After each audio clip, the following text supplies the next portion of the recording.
not choose me, but I choose you, and appointed you that you would go and bear fruit, and that your fruit would remain, so that whatever you ask of the Father in my name, he may give to you. John chapter 15, verse 16. This scripture is a simple acknowledgement that despite humanity's best efforts, when left to our own devices, we do not choose God. Let's be completely and totally honest with ourselves. We have ideas, thoughts, and behaviors that draw us away from the God of the universe, not towards him. If you're anything like me, you tend to be avoidant of choosing the things that are perceived as hard, difficult, painful, annoying, right? Those practices that are for my good, but they don't feel good. I don't like those tasks. I hate them. I avoid them like the plague. So again, left to my own devices, my own judgment, I am not readily choosing God or his designated process of refinement. And while theology and the mechanics of that statement can be debated, consider the scripture. You did not choose me, but I choose you and appointed you that you would go and bear fruit, and that your fruit would remain, so that whatever you ask of the Father in my name, he may give it to you. In that scripture, the context of the scripture, Jesus is talking to his disciples. In the context of life right now, today, Jesus is talking to all those that proclaim his name and follow him. This is Jesus talking to us.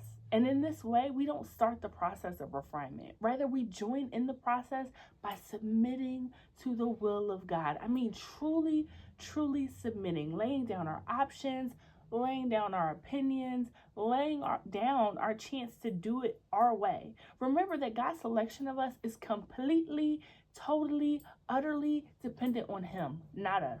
The part I play, the part you play is submission. Submission that is not contingent on my own comforts, my own approval, my own desires, my own comfort, my own preferences. None of that. My will becomes submitted to the will of God. It is God who does the work of perfecting us, shaping us, molding us, and preparing us to bear fruit. And here's the part that challenged me the most, right? This is the part that boggles my mind, frustrates me just a little bit. It's not enough to know that this is a fact. We must rest in the belief that if God has chosen us of his own will, of his own accord, he has found us useful. Many Christians spend far too much time on what they consider as deficiencies. Spending time ruminating on lack is not profitable, and it can lead to stagnation and stalling in spiritual growth. In doing this, we become trapped in either low self-esteem or a sense of false humility and pride, remaining in a state of stagnation due to our perceived inadequacies. This is not a position that is profitable for us, and it's not a position that's profitable to God. And such a position will not lead to spiritual growth, excellence, or spiritual refinement. As Christians, we do not have to do anything, fix anything, improve anything for God to love us or to use us.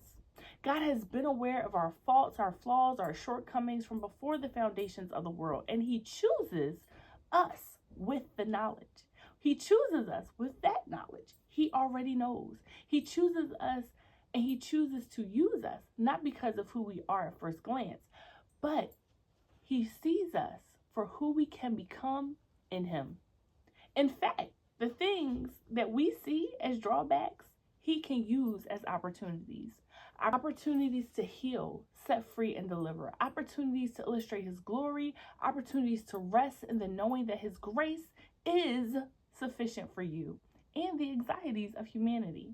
In him, we can become more than we ever could have fathomed, because it is our God who reveals the true nature of our true substance.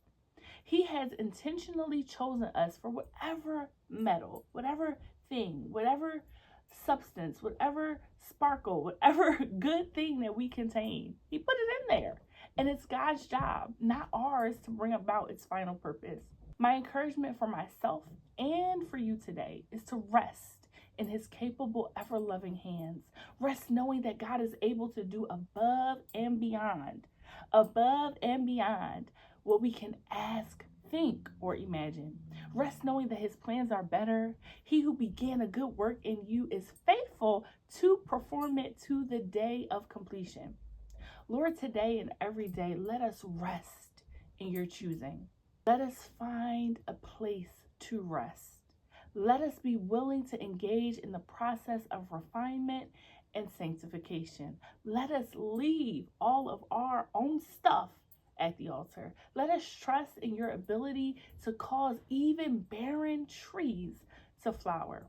I can bear a plentiful harvest, and I will wait for you, oh God, to bring it to pass. I pray you guys have an amazing Thursday.